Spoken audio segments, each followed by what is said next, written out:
Hello everyone, আসসালামু আলাইকুম। আর সারাদিন যা যা করলাম তা একটু শেয়ার করি আপনাদের সাথে। একটু সকাল সকাল উঠে গ্রামের বাড়ি যেহেতু আছি, রান্না বাড়ার কাজটা শুরু করে দিয়েছি। সকালে গোস্ত নিয়ে এসেছে, এখন এগুলোকে এই যে মাটির চুলায় রান্না হবে তাই প্রেশার কুকারে মাখানোর প্রসেস শুরু করে দিলাম। মাখিটাকে কিছুক্ষণ রেখে দিতে হবে, তাই আগে থেকেই মাখানোর জন্য আগে মাংসগুলো ধুয়ে রেখেছি। এখন প্রেশার কুকারে দিয়ে দিচ্ছি। মাংস না হইলে প্রেশার কুকার হয়তো মাংসতে ভরে যাবে। এটা যেহেতু বেশি বড় না প্রেশার কুকারটা, যেখানে পেঁয়াজ কুটে নিয়েছি, হলুদ মরিচ সব কিছু প্যাকেট নিয়ে নিয়েছি। আর আমরা যেহেতু পার্মানেন্ট থাকি না এখানে, সব কিছুই কিনে কিনে এনে ইউজ করতে হয়। আলু কেটে নিয়েছি, দেখুন এখানে হলুদ মরিচ সব কিছুই প্যাকেটে আছে। তেলও নিয়ে নিয়েছি। এই যে আমার মাটির চুলা ফেটে ফেটে যায়, একটু লেপে নিয়েছি। এই চুলাতেই রান্না হবে, আরো চুলা আছে, আজকে 2 চুলাতেই রান্না করবো। এটাকে যতভাবেই এই দেখুন সব কিছুর আয়োজন সব এলোমেলো হয়ে আছে। এই যে চুলা ধরানোর জন্য আমি হলো চুলায় কাঠের গুঁড়া দিয়ে দিচ্ছি। পুরা রান্নাঘর দেখুন, গ্রামের বাড়ির পরিবেশ যেমন থাকে সবই এলোমেলো। এই দেখুন কাঠের গুঁড়া, খড়ি।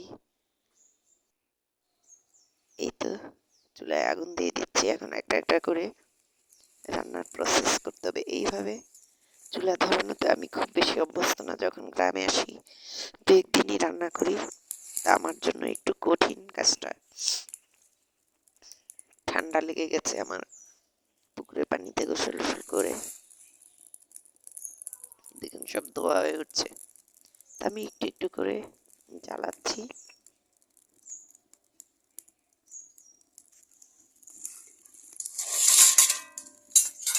এই তো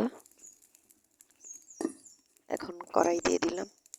গ্যাসে সবসময় ডিম ভাজি করি। এখন চুলা তেল দিয়েছি। ডিম সকালে নাস্তা খাওয়ার জন্য ডিমগুলো একটা একটা করে ভেজে নিচ্ছি আমি। এই যে খুব বেশি চুলায় এখনো হিট আসে নাই, আস্তে আস্তে হবে। আর ওই যে বললাম আমি তো অনেক বেশি অভ্যস্ত না, যতটুকু হয় ততটুকুতে আমাদের হয়ে যায়। কষ্ট হয় কিন্তু করতে পারি, শেষ পর্যন্ত হয়ে যায় আর কি।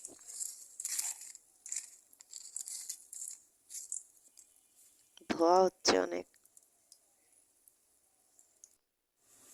তো আমার ডিম ভাজি করা শেষ। এখন আমি এই যে পুঁইয়ের বীজ আর অন্যান্য সবজি, বরবটি, আলু সব মিশিয়ে নিয়েছি, ভাজি করবো। এই যে ভাজিটা বসিয়ে দিয়েছি, ডিম ভাজি। আর এই ভাজি দিয়েই সকালের রুটি খাওয়া হবে। রুটিটা কেনা রুটি, বানানোর সুযোগ পাই নাই, কারণ কাটাবাছি করতে অনেকটা সময় চলে যায় সকাল সকাল। ডিমটা আগে ভেজে নিয়েছি যেহেতু একই চুলায়। যে দেখুন কিছু পেঁয়াজ মরিচ আলুও দিয়ে দিলাম সাথে। তো ভাজিটা চুলায় জাল দিচ্ছি আর ভাজিটা আপনাদের সাথে শেয়ার করতেছি। এটা কিন্তু অনেকটা টাইম লাগে সিদ্ধ হতে, আপনারা যারা করেন জানেন। যেহেতু ওই যে বললাম চুলায় তো আমি বেশি অভ্যস্ত না। এই তো এই পর্যায়ে চলে এসেছে, আর বেশি সময় লাগবে না। তারপরেই সকালের নাস্তাটা সবাইকে খেতে দিয়ে অন্যান্য যে মাংসর কাজ সেগুলা শুরু করবো। এই তো ডিম ভাজি আর রুটি সবাইকে এইভাবে খেতে দিয়ে দিয়েছি। এই নাস্তা খেতে কে কে পছন্দ করেন? গ্রামে রোদে বসে এই নাস্তা খেতে কিন্তু অসাধারণ লাগে। তো সবার নাস্তা খাওয়া শেষ, চাও বানিয়েছি, চাও দিয়েছি। চায়ের ভিডিও ধরতে মনে নাই। এই যে আমি মাংসটা ওই যে ধুয়ে বললাম পরিষ্কার করে রেখেছি, এখন আবার এটা মাখানোতে বসে গেছি। তো মাখানো প্রসেসটা শুরু হয়ে গেল। তখন অর্ধেক করে রেখে দিয়েছিলাম, নাস্তা পানি বানাতে চলে গেছি। এখন অনেকটা সময় হয়ে গেছে,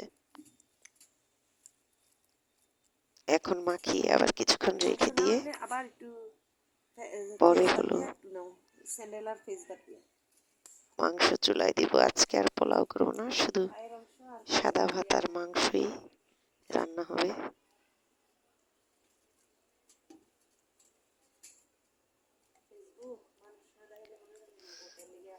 তো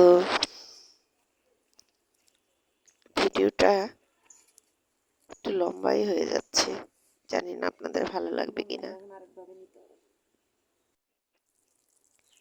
এখন মাংস মাখিয়ে রেখে চিন্তা করলাম চুলা যেহেতু খালি যায়, আরেক চুলায় এসে এখানে ছোট মাছের আর ইলিশ মাছ, কিছুটা ছোট মাছ ছিল একসাথে হাতে মাখা তরকারি বসিয়ে দিলাম। চচ্চড়ি যেটাকে বলা হয়, এটা খেতে ফরিদপুরের লোকজন অনেক ভালোবাসে। তো এই তো বসিয়ে দিয়ে চচ্চড়িটা হয়ে গেছে। এখন হলো এখানে পালং শাক আর হলো ভুতু শাক নাকি ভুতি শাক, কি শাক বলেন আপনারা জানি না, সেই শাকটা কিনে আনা হয়েছে, যে এই ফাঁকে শাকটাও রান্না করে। আজকে আসলে বেশ কয়টা আইটেমই রান্না হচ্ছে, কি কি রান্না হলো সেটা পরে। এখন ওই যে মাংসগুলো ঢুকে নিয়েছি, এখন এই যে দারুচিনি এলাচ দিয়ে দিলাম। সব এলাচ দিয়ে ফেলো না, আমাকে এখানে হাজবেন্ড হেল্প করতেছে, আমি ক্যামেরা ধরে রাখছি, সে দিয়ে দিচ্ছে। থাকলে এটা দাও আর দিয়ে ফেলো না। দেখুন আমরা কি কি দেই মাংস মাখাতে, এই পেঁয়াজটি ঢাইলা দাও, যেহেতু মাটির চুলা রান্না একবারে সব দিয়ে দিই। একটু ফোড়ন এই দিই, যে পেঁয়াজ কুচানো, একটু রেখে দাও অল্প একটু। পেঁয়াজ কুচি দিয়ে দেওয়া হলো। এই যে এটা দাও, এটা দাও, লবণ দাও। ক্যামেরা ধরলে আমার সবসময় হাত কাঁপে।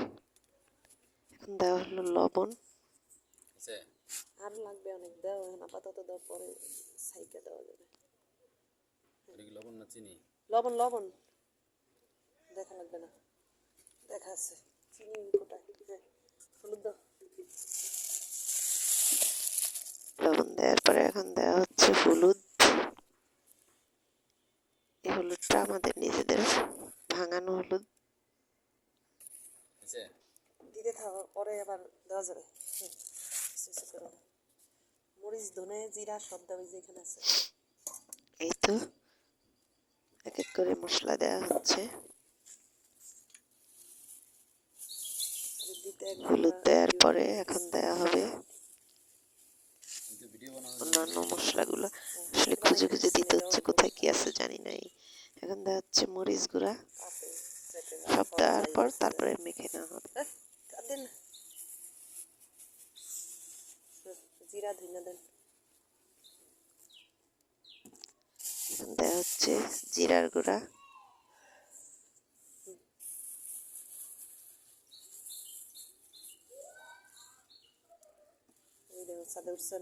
একটু কিছু হইলে খুবই বদ অভ্যাস, কাইন্দা কাইটটা মানে ওইটা আপনার মতো ইয়া করবে, ধনের গুঁড়া। খুব অভ্যাস বানাইতেছে মেয়েটার। এই সরষের তেল পচা যাইতেছে, পুরাটা দিয়ে দাও। ধরো বললাম না সব পোটলা করা, বাজার থেকে কেনা। এবার দেওয়া হচ্ছে সরিষার তেল। সরিষার তেল পুরো যেটুক ছিল সেইটুকুই দেওয়া হলো, সাথে সয়াবিন তেলও অ্যাড করা হবে। সরিষার তেলে মাটির চুলায় কাঠের কয়লার রান্না কিন্তু অসাধারণ একটা ফ্লেভার আসে। এখন দেওয়া হলো সয়াবিন তেল। আর গোস্তটাতে অনেক চর্বি আছে, এই জন্য অনেক বেশি তেল ইউজ করব না। এখন আদা রসুন পুরাটি দিয়ে দাও। এই গোস্তটা মাখানোর পর কিন্তু বেশ অনেক সময় রেখে দেওয়া হয়েছিল। এই যে আদা রসুনের পেস্ট, একসাথে আদা রসুন পেঁয়াজ, এর একটু জিরাও আছে, সম্পূর্ণ পেস্টটা অল্প করেই করা হয়েছে যাতে এক বেলায় রান্না হয়ে যায়। পুরো সব দিয়ে দেওয়া হয়েছে।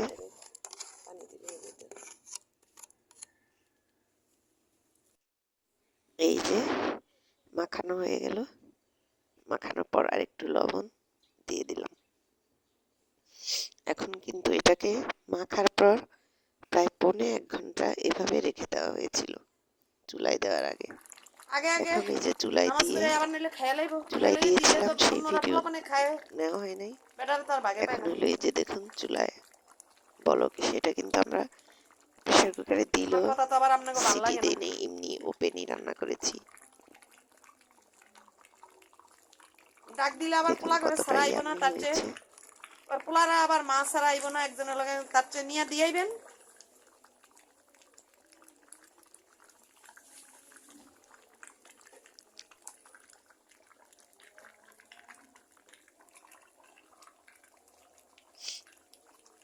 আমার এই চুলাটা কিন্তু এই নামাজ পড়ে একটু আইতে ভালো বাটি আছে। গুটি এটা ওইতে হলো চাইতে সিমেন্টের নিয়ে চুলা তাড়াতাড়ি আর আইবেন। এটা হলো মাটির চুলা। তো মাটির চুলা থেকে আবার এখানে ট্রান্সফার করে দিয়েছি, এই চুলাটা একটু ভালো জ্বলে এই জন্য। এই তো রান্না হচ্ছে, যেহেতু আজকে জুম্মাবার, শুক্রবারের ভিডিও এটা। খাওয়ার টাইম প্রায় চলে আসতেছে, আমি একটু টেনশনে আছি যে মসজিদ থেকে আসলে সবাই খাওয়াটা পাবে কিনা, কারণ মসজিদ থেকে আসলে সবারই খুব খিদা লেগে যায়। তো পারবো, এই তো আল্লাহর রহমতে সব অস্থির হয়ে রান্না গেছে শেষ। যে। এই যে আমি এখানে গুছিয়ে দিয়ে দিয়েছি, শাশুড়ি পিঠা দিল, পিঠা, ভাত, গরুর মাংস, চচ্চড়ি, শাক আর ভাজি আর আচার। এই তো সব মিলিয়ে সবাইকে খেতে উঠান মানে ছাদে হচ্ছে দিয়ে দিয়েছি, পাটি বিছিয়ে নিচে, ঘরে আর নিলাম না খাবার। এই যে সবাই খেতে বসে গেছে, খালি গায়ে রোদের মধ্যে বসে খাচ্ছে। সবাই গোসল করেছে, শীত লাগে তাই আর নিচে যেতে চাইলো না। অস্থির হয়ে গেছে যে। খাবারগুলো কেমন হয়েছে দেখতে বলুন তো। এইভাবে খাবার সামনে রেখে সবাই মিলে পরিবারের সবাই একসাথে খেতে, রান্না যত না মজা, খাবার তার চেয়ে অনেক বেশি টেস্টি লাগে। এই তো আমি খেতে বসি নাই, আমি এনে এনে দিচ্ছি অল্প অল্প করে, যাতে মাংস জমে না যায়। সবাই খাচ্ছে। কেমন লাগলো ভিডিওটা সবাই জানাবেন।